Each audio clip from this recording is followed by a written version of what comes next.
नमस्कार दोस्तों, स्वागत है आप सभी का हमारे यूट्यूब चैनल संस्कृत सरस्वती पर। मैं राम कुमार शास्त्री आपके पास एक बार फिर वीडियो लेकर आया हूं। दोस्तों, सबसे पहले तो मैं आपको ये कहना चाहूँगा कि यदि आपने इस चैनल को भी सब्सक्राइब नहीं किया है तो प्लीज़ सब्सक्राइब करें और इस वीडियो को अंत तक देखें। उसके बाद में ये वीडियो कैसा लगा, इसकी व्याख्या कैसी लगी, वो सब आप मुझे कमेंट्स बॉक्स में कमेंट करके बताएंगे। साथ ही इस वीडियो को आप ज़्यादा से ज़्यादा लाइक करेंगे और लाइक करने के साथ साथ इसको शेयर करना नहीं भूलेंगे। चलिए दोस्तों, आज का वीडियो मैं क्लास वीडियो लेकर नहीं आया हूं, बल्कि आपकी परीक्षा की दृष्टि से एक बहुत ही महत्वपूर्ण वीडियो लेकर आपके सामने आया हूं। आप बार बार मुझे कह रहे थे कि सर, क्लास के अतिरिक्त आप रीट और सीटेट में आने वाले प्रश्नों की संस्कृत जो प्रश्न हैं उनकी व्याख्या का भी वीडियो डाला करें। तो मैं हर अब तीसरे दिन एक संस्कृत क्लास के अलावा मॉडल पेपर की जो है क्रमशः 1, 2, 3, 4, 5 तक 10 मॉडल पेपर की हम क्रमशः व्याख्या करेंगे। दोस्तों, मैं पूरी कोशिश करूंगा कि इस मॉडल पेपर और मॉडल पेपर की व्याख्या से निश्चित रूप से आपकी परीक्षा के 70 से 80% प्रश्न में कवर यहीं से करवाऊंगा आपका। तो विश्वास के साथ आप देखते रहिएगा। साथ ही एक छोटी सी सलाह आपके लिए कि कॉपी और पेन भी आप लेकर बैठेंगे और ऊपर लिखेंगे आप संस्कृत रीट या सीटेट भर्ती परीक्षा 2020 और उसके साथ ही आप लिखेंगे मॉडल प्रश्न पत्र 1। हम 1 से स्टार्ट करेंगे और 10 तक चलेंगे।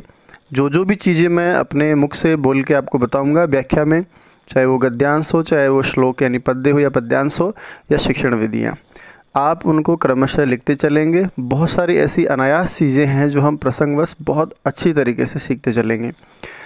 तो दोस्तों, शुरू करते हैं। और शुरू करने से पहले छोटी सी और सूचना देना चाहूँगा कि आपकी रीट और सीटेट भर्ती परीक्षा के जो आप संस्कृत का पेपर देखते हैं, उस संस्कृत के पेपर में आपने देखा होगा सबसे पहले आपके पास एक गद्यांश या एक पद्यांश होता है। गद्यांश और पद्यांश को आधार मान करके वो आपसे 15 के लगभग प्रश्न करता है। उनमें से संस्कृत व्याकरण के प्रश्न भी आपके पूछे जाते हैं। ये लगभग जो प्रश्न होते हैं दोस्तों, सारे के सारे व्याकरण को ही आधार मानकर पूछे जाते हैं। इसके अलावा जो बाकी बचे हुए 30 में से 15 सवाल हैं वो शिक्षण विधि, शिक्षा शास्त्र को आधार मानकर पूछे जाते हैं।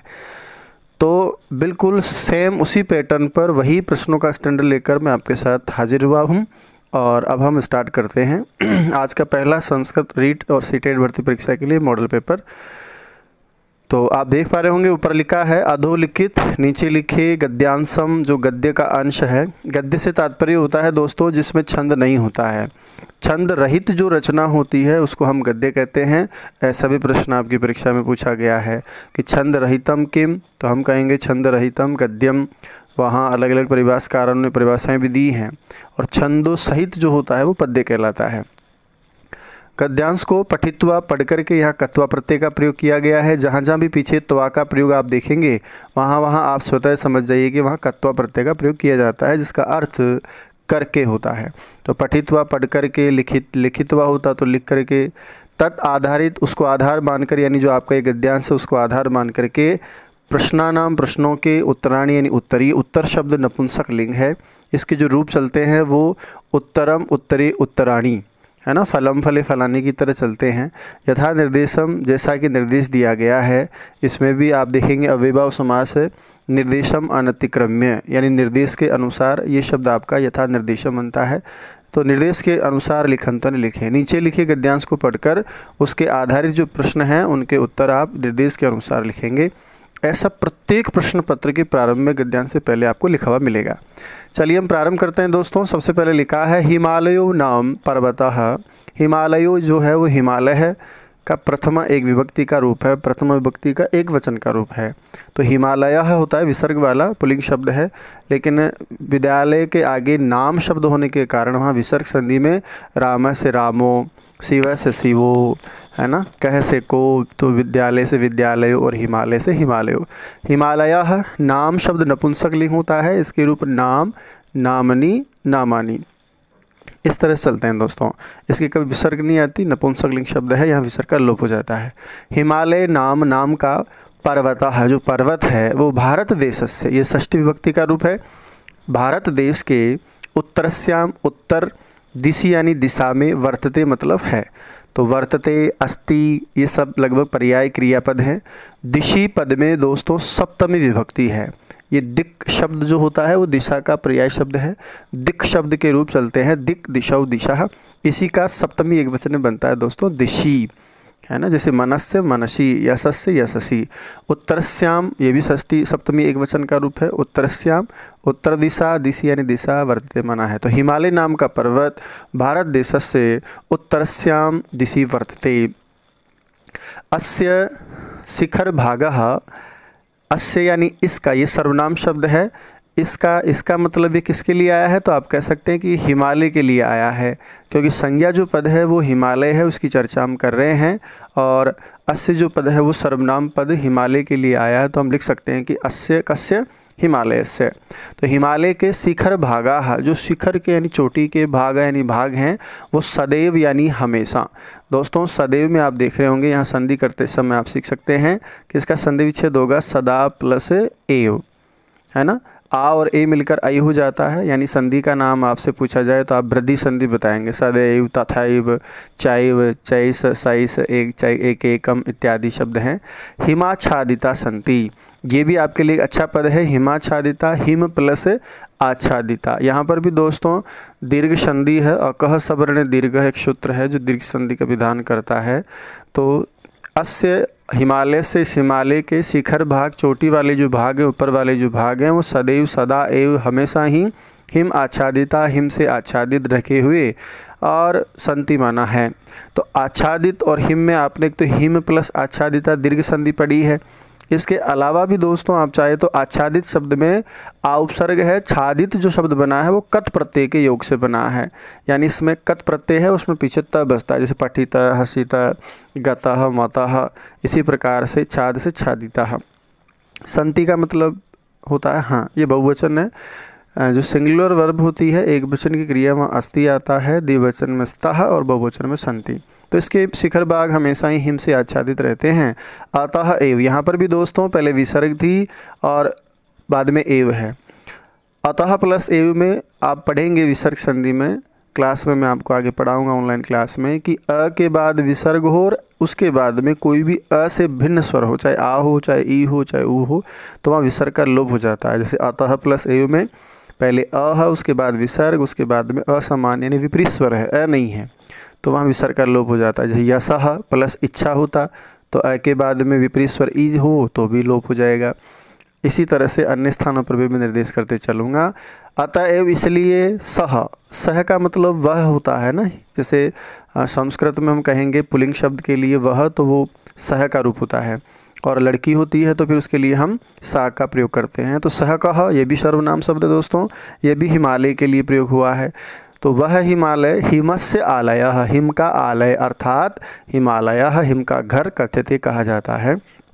सह यानी वह पुल्लिंग है, पर्वत का नाम, वह हिमालय विश्वस्य समस्तेषु पर्वतेषु, विश्वस्य षष्ठी विभक्ति का रूप है रामस्य की तरह, समस्तेषु सप्तमी बहुवचन का रूप है, समस्त पर्वतेषु पर्वतों में, उन्नततमः, उन्नततम का मतलब है दोस्तों सबसे उन्नत है। यहाँ पर भी एक छोटी सी चीज़ मैं आपको बताना चाहूँगा, ये जो शब्द आप पढ़ रहे हैं उन्नततम, इसमें भी एक तमप प्रत्यय दिया गया है, और तमप जो प्रत्यय होता है उसमें तम बसता है। इसके रूप तीनों लिंगों में चलेंगे, तमः पुल्लिंग में, तमा स्त्रीलिंग और तमम नपुंसक लिंग हो जाता है। यहाँ ध्यान देने वाली बात यह सर कि दोस्तों कि जब भी हम तमप प्रत्यय का प्रयोग करते हैं तो वहाँ अर्थ होता है सुपरलेटिव डिग्री का, सबसे ऊंचा, सबसे नीचा, सबसे अच्छा, श्रेष्ठतम, उच्चतम, निम्नतम, मृदुतम, कठोरतम, कठिनतम, इस तरह से शब्दों का प्रयोग है। तो विश्व के सभी पर्वतों में सबसे ऊंचा पर्वत कौन सा है? सह पर्वत, स हिमालय पर्वत। यहाँ पर एक बात और ध्यान रखिएगा, जब अनेकों में से एक का निर्धारण किया जाता है या एक को छांटा जाता है तो इसे ही हम निर्धारण कहते हैं। और इसी निर्धारण अर्थ में यतश्च निर्धारणम एक सूत्र है कि जहाँ से किसी का निर्धारण किया जाए, समुदाय में से एक को छांट लिया जाए, उस समुदाय समूह में षष्ठी विभक्ति या सप्तमी विभक्ति का प्रयोग होता है। तो यहाँ पर भी आप देख रहे होंगे सभी पर्वतों में से आपने एक पर्वत को छांटा, उसका नाम है हिमालय पर्वत, इसलिए यहाँ पर तम प्रत्यय का प्रयोग भी हुआ और यहाँ पर सप्तमी विभक्ति आप देख रहे होंगे। अतः एव, इसलिए ही कि वो सभी में ऊंचा है, इसलिए सह यानी वह पर्वत, हिमालय पर्वत, नगाधिराज, यहाँ पर भी नगाधिराज, नगों का यानी पर्वतों का, अधिराज यानी राजा, इत्यपि ऐसा भी, इति अपि ऐसा भी, ज्ञायते जाना जाता है। तो वो बहुत ऊंचा है सभी पर्वतों में, इसलिए इसको हम सभी नगों का अधिराज यानी राजा कहते हैं। दोस्तों यहाँ पर भी दो चीज़ें मैं आपको बताना चाहूँगा, नग प्लस अधिराज, नग प्लस अधिराज। नग यानी पर्वत है, न गच्छति इति नगः, जो चल नहीं सकता वो नग है। और उसके साथ में आप देखेंगे यहाँ लिखा हुआ है अधिराजः, तो अ और ए मिलकर के आ हो जाते हैं। तो यहाँ पर भी आप देख रहे होंगे संधि का नाम है दीर्घ संधि।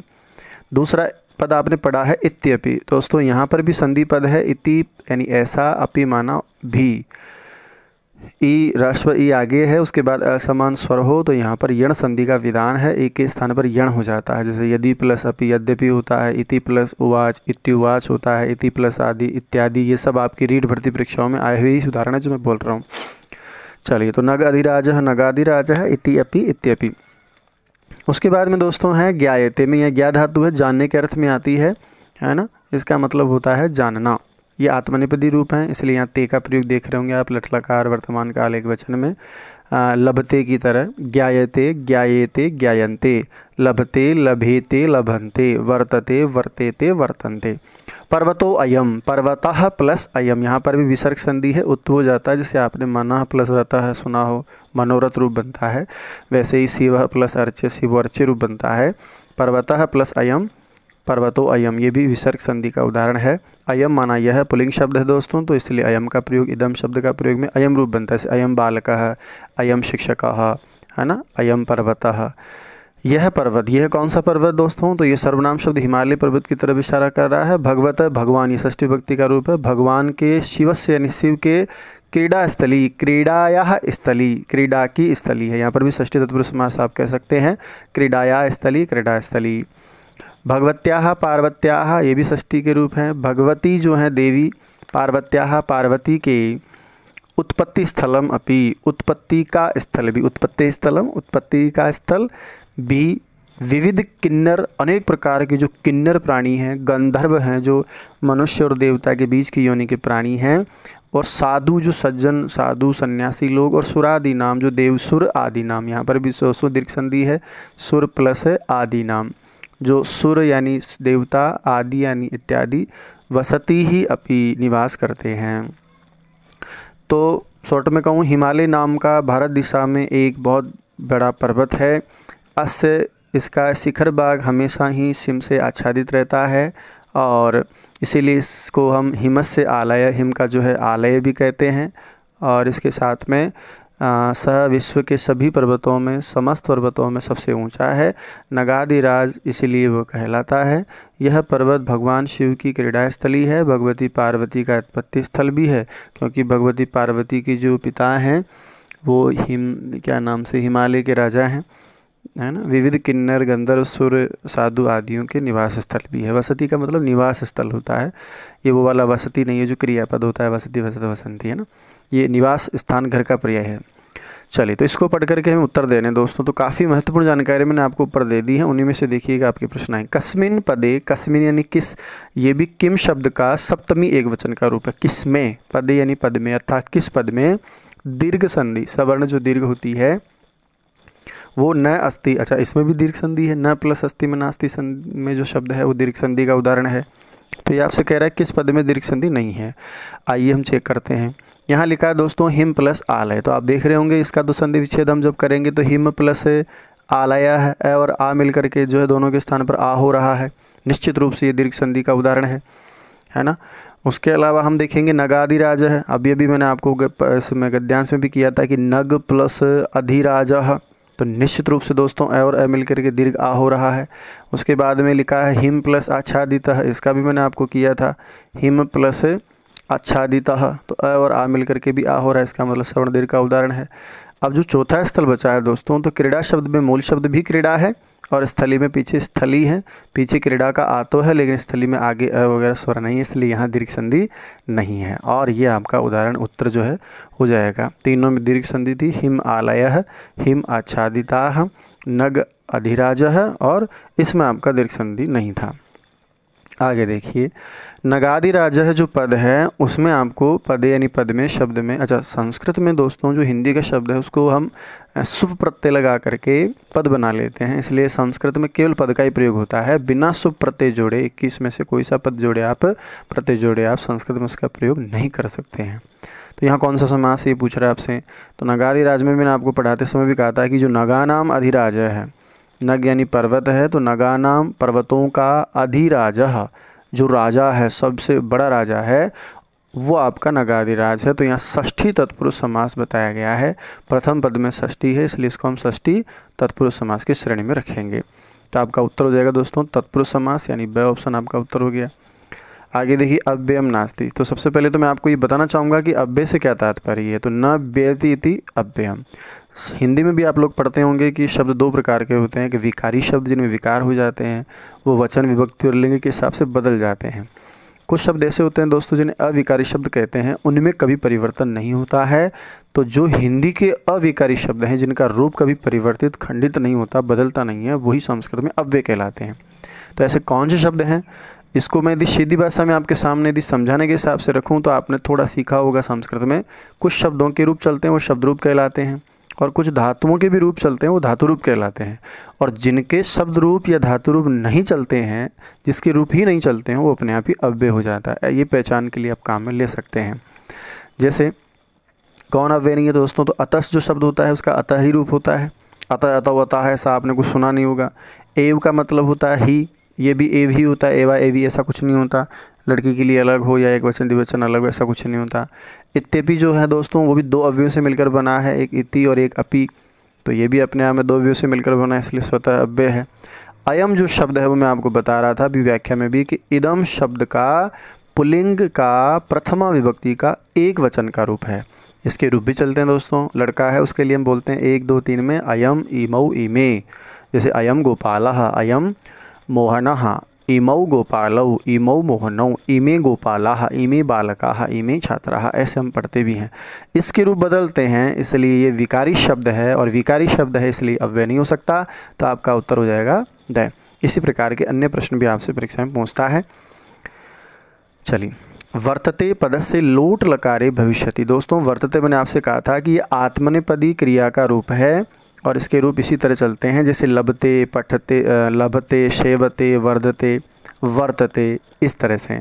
तो वर्तते पद जो है वो आपका लट लकार प्रथम पुरुष एक वचन का रूप है। तो वर्तते के समान ही जब तक आपको विभक्त वचन और पुरुष बदलने के लिए नहीं कहा जाए, तब तक आप उसी पुरुष और वचन का पद बनाएंगे। जैसे वर्तते जो पद आप देख रहे हैं, तो जो कहने का मेरा तात्पर्य है कि जब तक आपको दिए गए क्रियापद का किसी अन्य पुरुष या लकार या वचन में नहीं पहुँचे, तो जो दिया हुआ है उसी के समान आपको बनाना है। तो ये लट लकार प्रथम पुरुष एक वचन का रूप है। लोट लकार में भी आप इसको प्रथम पुरुष एक वचन में बदलेंगे दोस्तों, वहाँ बनेगा आपका रूप वर्तताम, वर्तेताम, वर्तनताम। इसका मतलब ये हुआ कि ये जो वर्तताम पद है वो सेम टू सेम एक वचन में आपका लोट लकार में बनेगा। तो उत्तर हो जाएगा ब। जैसे यहाँ लभते होता तो लभताम, सेवते होता तो सेवताम, वर्धते होता तो वर्धताम। इस तरह से दोस्तों आपके रूप बनाए जाते हैं। अगला है समस्तेषु पर्वतेषु उन्नततमः। सभी पर्वतों में सबसे ऊंचा। इत्यत्र इति प्लस सत्र, यहाँ सप्तमी विभक्ति है। सप्तमी विभक्ति का कारणम, कारण क्या है। तो मैं आपको बता रहा था कि जब सब में से किसी एक का निर्धारण किया जाता है, अलग कर लिया जाता है, तो जहाँ से आप इसको अलग करेंगे, समस्त पर्वतों में से आपने अलग किया है, तो इसमें आप षष्ठी विभक्ति भी कर सकते हैं और सप्तमी, यानी समस्त की जगह समस्ता नाम, पर्वतेषु की जगह पर्वता नाम भी आप कर सकते थे। तो ये हुआ किस सूत्र से, तो मैंने आपको बोल के बताया था अभी, यतश्च निर्धारणम, जहाँ से निर्धारण किया जाए उसमें षष्ठी सप्तमी होती है। तो उन्नततम जो हिमालय पर्वत है उसको आपने सभी पर्वतों से में छाटा है, इसलिए यहाँ पर समस्तेषु पर्वतेषु में। तो आपका उत्तर हो गया यतश्च निर्धारणम, स ऑप्शन उत्तर हो गया आपका। चलिए दोस्तों आगे हम बढ़ाते हैं। इसको लिखा है अतः एव, इसलिए ही सह यानी वह, नगाधिराज नगों का अधिराजा, सबसे बड़ा राजा, इति आप भी ज्ञायते, ऐसा भी इसको कहा जाता है। तो ये पूछ रहा है कि जो रेखांकित सर्वनाम पद है उसके स्थान पर किम संज्ञापदम, संज्ञापद क्या होगा। तो दोस्तों ऐसे भी सवाल आपसे अधिकांश पूछे जाते हैं। किसी स्थान देश व्यक्ति का नाम संज्ञा होता है, यानी किसी का भी नाम, जैसे मेरा नाम राम कुमार है, आपका नाम गोपाल है, किसी का नाम सुनीता है, तो ये सब हमारी संज्ञा पद हैं, संज्ञाएँ हैं। संज्ञा का तात्पर्य होता है सम्यक ज्ञायते अनया इति संज्ञा, जिसके द्वारा किसी भी पदार्थ को, व्यक्ति को हम भली प्रकार से जान पाते हैं। ये पुस्तक है क्योंकि इसकी संज्ञा पुस्तक है, इसको हम पुस्तक के हिसाब से अच्छे से जान सकते हैं। चलिए, तो जो सह सर्वनाम है वह तो किसके लिए आया है, नगाधिराज कौन है, तो हम कहेंगे कि सह हिमालयः। ये सह जो आया है वह सभी पर्वतों का राजा है, तो वह कौन है, यानी हिमालय। तो इसके लिए आपका उत्तर हो जाएगा ऑप्शन नंबर स, यानी स जो आया है वह वो हिमालय के लिए आया है। आगे बढ़ते हैं दोस्तों। तो देखा आपने लगभग 6 प्रश्न गद्यांश से आपके आए थे। इसके बाद में अगला प्रश्न जो आपके आएंगे वो पद्यांश को आधार मान करके आएंगे। तो मैं आगे बढ़ता हूँ। अधोलिखित पद्यांशम पठित्वा, अधोलिखित जो पद्यांश है इसको पढ़ करके प्रश्नानाम प्रश्नों के उत्तराणी उत्तर 7 से लेकर के 12 जो तक प्रश्न संख्या है लिखंतु लिखो। ये पद्य हैं। लिखा है पिबन्ति नद्यः स्वयमेव नाम्भः स्वयं न खादन्ति फलानि वृक्षाः न अदन्ति सस्यं खलु वारिवाः परोपकाराय सतां विभूतयः। देखिए मैंने अभी बोला था आपसे कि जो छंद युक्त जो रचना होती है, छंद के साथ जो रचना होती है उसको हम पद्य रचना कहते हैं। पद्य में गेयात्मकता होती है क्योंकि उसको हम गा करके पढ़ते हैं, है ना। चलिए अब आपकी जिज्ञासा हो रही है कि फिर आपको भी गाना चाहिए, तो मैं सुनाता हूँ, प्रयास करता हूँ। यहाँ पर आप देखेंगे अलग अलग जो है छंदों के जो है लिखा भी है, अलग अलग छंदों का प्रयोग भी यहाँ किया गया है। पिबन्ति नद्यः स्वयमेव नाम्भः स्वयं खादन्ति फलानि वृक्षा नादन्ति सस्यं खलु वारिवाः परोपकाराय सतां विभूतय भवन्ति नम्रास्तरवफलोद्गमै नवाम्बुभिर्भूरिविलम्बिनो घना अनुद्धताः सत्पुरुषा समृद्धिभिः स्वभाव एव स परोपकारिणाम्। चलिए लिखा है पिबन्ति, पिबती पिबत पिबन्ति, ये पा धातु का क्रिया रूप है वर्तमान काल का। पिबन्ति पीते हैं, नद्य है यानी नदियाँ, ये बहुवचन प्रथमा व्यक्ति का कि नदियाँ पीती हैं, न यानी नहीं, अम्बह यानी अपने जल को, स्वयमेव यानी स्वयं ही। तो नद्य है नदियाँ, अम्बह यानी जल को, न यानी नहीं, स्वयमेव अपने आप ही, पिबन्ति पीती, नदियाँ अपना जल कभी नहीं पीती। और स्वयं न खादन्ति, स्वयं यानी खुद, न माना नहीं, खादन्ति यानी खाते हैं, फलानि यानी फलों को, वृक्षा माना पेड़। वृक्ष ये कर्ता पद है, खादन्ति जो है वो क्रियापद है। वृक्ष जो पेड़ होते हैं वो फलानि यानी अपने फलों को, स्वयं अपने आप ही न खादन्ति, किसी फल लगे और कह दे कि नहीं मेरा फल है तो इसको तो मैं ही खाऊंगा, ऐसा कभी नहीं होता, दूसरे लोग ही इसको खाते हैं। पानी नदियाँ स्वयं नहीं पीती, दूसरे लोग ही पीते हैं। न अदन्ति, इसमें दीर्घ संधि है, नहीं खाते हैं, सस्यम यानी धान्य को, जो धन धान्य होता है उसको नहीं खाते हैं, खलु यानी वास्तव में, सचमुच में, ये एक अव्यय पद है जो निश्चय अर्थ में आया है। निश्चय मतलब सचमुच में, वास्तव में, है ना। वारी वाह, वारी को वहन करने वाले यानी बादल, कि वास्तव में वारी वाह, वारी को जो वहन करने वाले बादल हैं वो भी कभी भी धन धान्य को नहीं खाते हैं। बरसात से ही धन धान्य उपजता है, पैदा होता है, लेकिन कभी ऐसा नहीं कहते बादल कि लो भाई अब हम भी साझेदार हैं, हमारे हिस्से का हमें भी दे दीजिए। परोपकाराय सताम विभूतयः, क्यों ऐसा है, क्योंकि विभूतयः सताम, सताम माना सज्जनानाम, सत शब्द होता है सज्जन का पर्याय, तो जो सत लोग होते हैं, सज्जन जो लोग होते हैं उनका विभूतय, जो विभूति यानी शरीर जो होता है वो दोस्तों परोपकाराय, चतुर्थी विभक्ति का रूप रामाय की तरह वो परोपकार के लिए होता है। इसी तरह से और आगे बढ़ाया है, इसको भी मैं पढ़ता हूँ फिर एक साथ वापस बताता हूँ। भवंती होते हैं नम्राह यानी नम्र, विनम्र, तरवह कौन, तरु, पेड़ जो होते हैं वो नम्र हो जाते हैं। यहाँ पर भी आप देखेंगे संधि है, नम्राह प्लस तरवाह, बीच में विसर्ग थी, आगे तरवह पेड़ का बहुवचन है, तरु का बहुवचन रूप है, तो नम्राह नम्र हो जाते हैं, तरवह विसर्ग के बाद पहला दूसरा कोई अक्षर हो ना, क ख च छ ट ठ त थ प फ, तो वहाँ विसर्ग के स्थान पर श हो जाता है। जैसे आप देख रहे हैं नम्रास तरवह, है ना। नमः ते नमस्ते, इतः ततः इतस्ततः, हरिहि च हरिश्च, ऐसे। तो नम्र पेड़ नम्र हो जाते हैं कब, फल उद्गमय, जब उनके फल आ जाते हैं। यहाँ पर भी आप गुण संधि देख रहे होंगे, फल प्लस उद्गमय, पर उपकार परोपकार, सूर्य उदय सूर्योदय, गंगा उदकम गंगोदकम, ये सब महत्वपूर्ण उदाहरण हैं। तो फल उद्गमय, फलों के आ जाने पर पेड़ की डालियाँ आपने देखी होंगी झुक जाती हैं। नव अम्बुबी, यहाँ भी दीर्घ उदाहरण है, दीर्घ संधि का उदाहरण है। नव यानी नया, अम्बुबी यानी पानी के द्वारा, भूर यानी बहुत अधिक, अत्यधिक, अधिक, विलम्बिनो झुक जाते हैं, कौन, घना माना बादल, कि बादल जब उनके पानी होता है बहुत अधिक, तो बादल भी घना यानी बादल भी भूरी नव अम्बुबी, जो बहुत अधिक पानी हो जाने पर, या इसको हम ऐसे भी कह सकते हैं, इसको विशेषण इसके बाद लगाकर कि बादल नव अम्बुबी नए पानी होने पर या उनके पानी उनमें होने पर भूरी विलोमिनो बहुत अधिक जो है नीचे झुक जाते हैं। अर्थात पानी वाले बादल, जो श्रावण मास के बादल, बरसात करने वाले बादल हैं, वो काफ़ी नीचे की ओर झुक जाते हैं, धरती से काफ़ी निकट आ जाते हैं।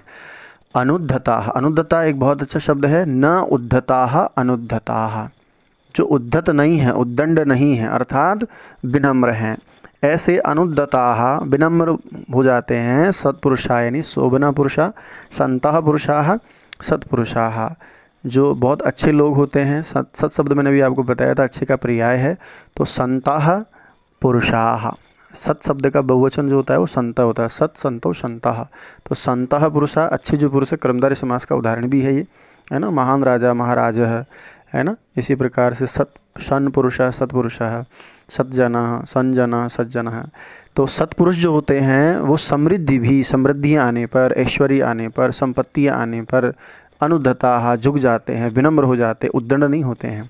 क्यों? क्योंकि स्वभाव ही होता है। ये देखिए दोस्तों, मैं आपसे कह रहा था कि अ के बाद यहाँ विसर्ग थी वो कायदा, लेकिन आगे एव का विपरीत स्वर होने के बाद आगे तो अ है, लेकिन पीछे अ से भिन्न स्वर ए है, इसलिए विसर्ग का लोप हो जाता है और वो दिखाई नहीं दे रहा था।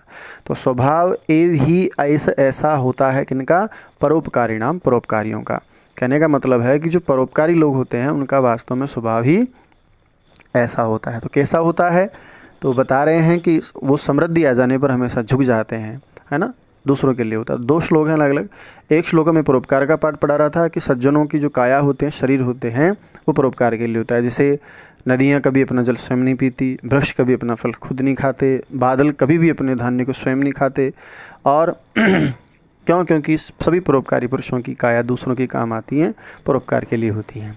और परोपकारी जो लोग होते हैं वो समृद्धि आने पर जो है घमंडी नहीं होते हैं, गर्व से फूलते नहीं हैं, वो विनम्र हो जाते हैं। जैसे फल आ जाने पर पेड़ झुक जाते हैं, बहुत अधिक जो है पानी से भरे हुए बादल नीचे की ओर झुक जाते हैं, क्योंकि समृद्धि आ जाने पर सत्पुरुष उसी प्रकार से झुक जाते हैं।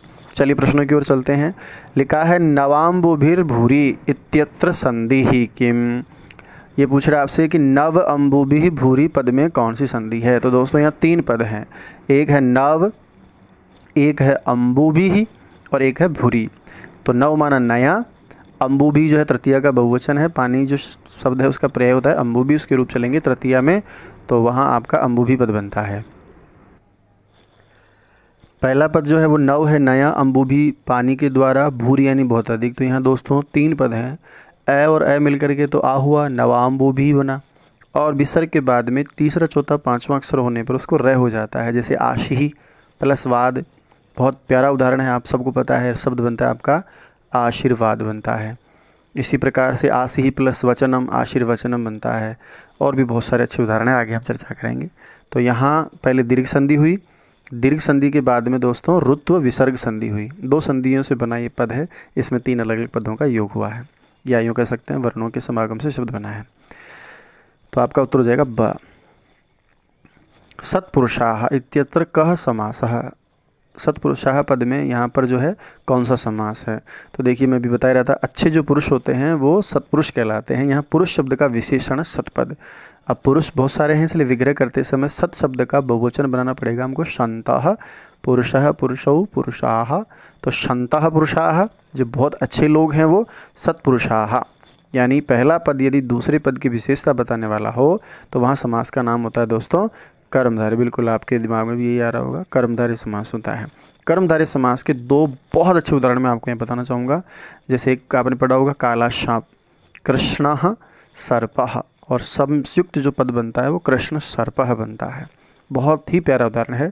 इसी प्रकार उपमान और उपमेय का भी एक समास होता है दोस्तों, कर्मधारय समास। घनः इव श्यामः, घन के समान काला कोई है तो हम बोलेंगे घन श्यामः।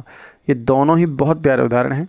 इसी प्रकार से चंद्रः इव मुखम, चंद्रः इव मुखम, चंद्रमा के समान मुख, ये भी उपमान और उपमेय का कर्मधारय बहुत ही सुंदर उदाहरण है।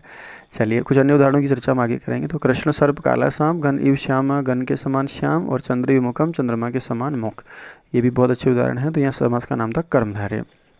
विशेषण विशेष्य और उपमान उपमेय का कर्मधारय समास होता है। अनुद्धता पदे कह प्रत्यय। दोस्तों यहाँ समास भी पूछा जा सकता था, क्योंकि नए जो समास है, नए का जो समास होता है शब्द के साथ, वो बहुत अधिक आपकी विशेष रूप से रीट और सीटेट भर्ती परीक्षा में उदाहरण पूछे गए हैं। तो आपसे यदि मान लीजिए, पहले हम चर्चा करते हैं कि यहाँ आपसे प्रत्यय की चर्चा में पूछा है, तो अनुद्धता में आपसे पूछा है, तो मैं इसको पूरा तोड़ के बताता हूँ कि पहले यहाँ समास हुआ न उद्धता।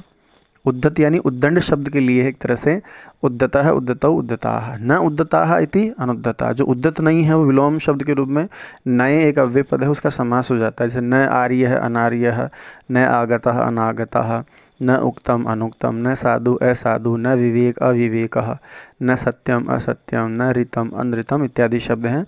न उद्योगः अनुद्योगः, ये आप पढ़े भी हैं, रीट में आपके आए हुए भी है। तो नए समास है, नए तत्पुरुष एक समास होता है, उसका भेद है। अब बात करें इस शब्द की कि अनुद्धता में या उद्धता में कौन सा प्रत्यय है, तो यहाँ उद उपसर्ग है, हन धातु है, और उससे पीछे दोस्तों एक कत प्रत्यय जुड़ा हुआ है। कत में त शेष रहता है ना, और न का लोप हो जाता है, तो हन में कत जुड़ता है तो हत रूप बनता है। अब उद प्लस हत में पूर्व सवर्ण एक संधि होती है, जो वाघरी का नाम आपने सुना हो, है ना, उद्धार शब्द आपने सुना हो, तो उद प्लस हतः उद्धतः शब्द का निर्माण हो जाता है। तो यहाँ बहुवचन में आपका उद्धत है, उद्धत उद्धताह रूप बनता है, तो यहाँ कत प्रत्यय का प्रयोग किया गया है।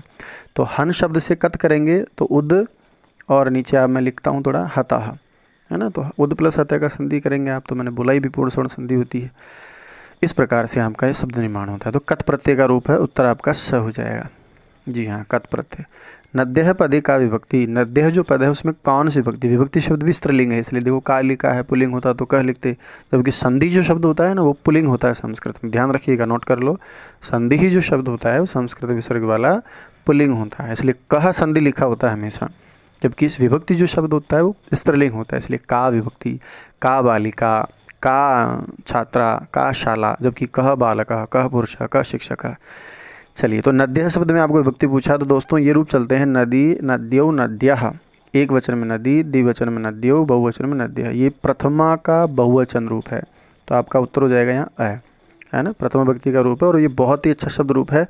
शब्द रूप में स्पेशली आपको राम शब्द नोट कर लीजिए आप, राम शब्द के रूप आपको याद करने हैं, लता शब्द के रूप आपको याद करने हैं, हरि शब्द के रूप आपको याद करने हैं, गुरु शब्द के रूप आपको याद करने हैं, और एक दोस्तों आपको नदी शब्द के रूप याद करने हैं। ये तो विशेष रूप से आपको करने आगे मातृ और पितृ शब्द भी आता है, जिनकी भी चर्चा या याद जो है आपको करना है, वो मैं आपको बताऊंगा आगे। चलिए थोड़ा आगे बढ़ते हैं। नम्रास तरवाह, नम्र हो जाते हैं, तरु यानी पेड़, फलोदगमे फल आ जाने पर, भवंत यानी हो जाते हैं। तो यहाँ पर विशेष्य पद आपसे पूछा है, विशेषता बताने वाले शब्द विशेषण कहलाते हैं, कुछ न कुछ अलग करने वाले, भेद करने वाले जो भेदक शब्द होते हैं, जो गुण होते हैं, है ना, वो विशेषण आपके होते हैं। जिसकी विशेषता बताएंगे, जिससे अलग करेंगे, वो विशेष्य कहलाएगा। तो इस वाक्य में आप देख रहे हैं ये क्रियापद है, किसकी बात हो रही है, तरवह यानी पेड़ों की बात हो रही है। पेड़ कैसे हो जाते हैं फलाने पर, तो नम्र हो जाते हैं। दोस्तों ये विशेषण है, और विशेषण किसके लिए आया है, नम्र कौन हो जाते हैं, किसको अलग करना चाहते हैं, तो सभी पेड़ तो हैं, लेकिन जो पेड़ होते हैं वो आपके नम्र हो जाते हैं। तो तरवह की बात की गई है, जिसकी बात की जाए वो विशेष्य पद होता है, और तरवह को कैसा बताया जा रहा है, नम्र बताया जा रहा है। विशेषण और विशेष्य की एक खास बात और होती है दोस्तों, इन दोनों में विभक्ति, लिंग और वचन, या यूँ कह सकते हैं विभक्ति, वचन और लिंग, ये तीनों बिल्कुल समान होते हैं, डिट्टो होते हैं। जैसे उदाहरण के लिए ये पुल्लिंग शब्द था, तो ये नम्र भी पुल्लिंग में बनेगा। ये बहुवचन है प्रथमा विभक्ति का, इसमें प्रथम व्यक्ति, इसमें प्रथम विभक्ति है, और ये बहुवचन में है तो ये भी बहुवचन। यदि एक वचन होता है, यहाँ तरुह शब्द होता है तो नम्र है, दो तरु होते तो तरु नम्रऊ, और बहुत सारे हैं तो नम्राह तरवाह, है ना। चलिए, तो आपका उत्तर हो जाएगा दोस्तों, नम्र कौन है, पेड़ हैं। तो जिसके बारे में आप चर्चा कर रहे हैं वो आपका विशेष्य पद हो जाएगा, उत्तर हो जाएगा आपका ब ऑप्शन, यानी तरवह आपका उत्तर हो जाएगा। चलिए, बहुत ही प्यारा उदाहरण है, लकार परिवर्तन का है। एक परीक्षा में सवाल आपका आता है, पहले हमने वर्तते को बदला था, अब की बार हम इस पूरे वाक्य को बदलने जा रहे हैं। दोस्तों याद रखिएगा, लकार परिवर्तन से मेरा तात्पर्य केवल क्रिया परिवर्तन से होता है, क्योंकि पूरे वाक्य में लकार सिर्फ क्रिया में ही प्रयुक्त होते हैं, काल जो है क्रिया में ही होता है, इसलिए अन्य वाक्य में आप अन्य पदों पर कोई ध्यान नहीं देंगे, ना आपको आवश्यकता है ध्यान देने की। जैसे ही लकार परिवर्तन का प्रश्न आपका आता है, चाहे वाक्य हो चाहे शब्द या क्रियापद हो, तो आपको बदलना सिर्फ क्रिया को है। जैसे उदाहरण के लिए यहाँ आप देखेंगे, वृक्षा फलानी स्वयं न यहाँ तक तो कोई क्रियापद है ही नहीं, तो आपको इसमें छेड़छाड़ी करनी भी नहीं है। आपका टारगेट होना चाहिए सिर्फ क्रियापद की, यहाँ क्या पूछ रहा है आपसे। चलिए बताता हूँ मैं आपको। खादंती वृक्षाः, वृक्ष खाते हैं, न खादंती नहीं खाते हैं। तो खादंती लट लकार प्रथम पुरुष का बहुवचन का रूप है क्रिया में। मैंने आपसे कहा भी था अभी थोड़ी देर पहले कि जब तक आपको ये नहीं कहा जाए कि इसको फलाने लकार में उस वचन में उस पुरुष में बदलिए, तब तक आपको कोई दिमाग लगाना नहीं है। जो दिया है आपको वही बनाना। जैसे खादंती में पहचान गया कि प्रथम पुरुष का बहुवचन रूप है, तो फिर मैं भी इसको जब लिट लकार में बदलूंगा तो प्रथम पुरुष के बहुवचन में बदलूंगा। इसके रूप चलते हैं खादिष्यति, खादिष्यत, खादिष्यन्ति। तो दोस्तों मेरा टारगेट सिर्फ खादिष्यन्ति है, बाकी वाक्य से मुझे कोई विशेष लेना देना नहीं है। अब आप देख रहे हो खादिष्यन्ति जो पद है वो आपको यहाँ दिख रहा होगा, इसलिए आपका उत्तर हो जाएगा वृक्षाः फलानि स्वयं न खादिष्यन्ति। तो खादंती का हो गया खादिष्यन्ति, एक वचन खादति होता है, वृक्षः खादति, तो यहाँ खादति की जगह खादिष्यति हो जाता। दो होते खादतः तो खादिष्यत हो जाता। मध्यम पुरुष खादशी होता तो यहाँ खादिष्यसि हो जाता। खादामि होता तो यहाँ खादिष्यामि हो जाता। चलिए इसके बाद में एक बहुत ही